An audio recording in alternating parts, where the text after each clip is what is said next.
Yeah, like I was saying earlier, I came back from Sheridan. It was a broadcast journalism program, so funny enough that we're here doing this now. But I didn't really pursue much of it, and I really was wanting to do a lot more music. And mutual friend Wally Attard, love that guy, one of the greatest human beings that there is.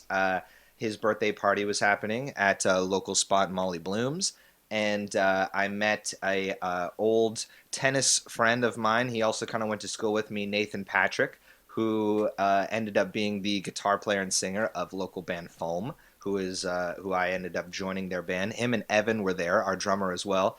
They were both mutual friends with Wally, and they were hanging out at this party. They told me about a show happening in like 2 weeks and they didn't have a bassist, and I didn't really play much bass at the time. I played guitar and acoustic guitar and stuff, but I owned a bass and a practice amp, and I said, I play bass, so if you need somebody, I'll play with you, which is not normally the way that you want to get into the music scene. You kind of want to just like get to know people, and eventually, like if you're a musician, you'll work something out. But it ended up being, yeah, it'll click. So we didn't exchange any information or anything like that. About a week later, I get a message on Facebook from him saying, "This show's next week. We still need a bassist. Like if you want to do it, please join us." So from there started this, I think, like, gosh, I don't know, 7, 8 year run of just doing Foam, where we put out a couple different tapes on local releases like Out of Sound Records, that hosts Whoopso, I Smell Blood, you know, Lonnie in the Garden, a lot of other great local releases, and then we got to work with Craft Singles. They put out our second release.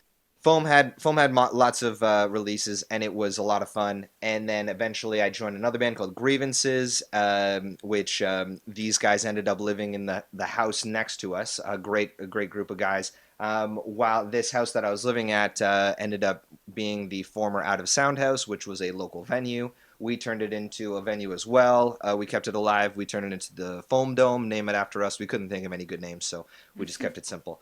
And we got lucky enough to host a ton of great shows there.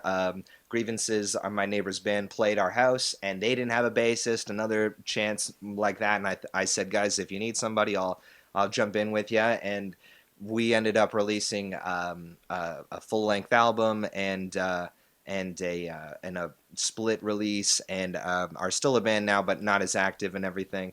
But and after that, I've just kind of been releasing my own self stuff here and there, and Foam just put out a new tape, and I've played drums on a Looping, another local band's album, and I played bass in Never Betters for a little while. So I've been all over the place and been lucky enough to be a part of the local scene for a long time. And like Aaron said, I'm just also a big fan. So I'm really, really happy to take this opportunity where I know all these people long enough. And it's one of those things where you go, gosh, if I could just give this person a platform, they would blow up, because they're so good and so Yeah. talented. So why don't we just do that ourselves? And I love that.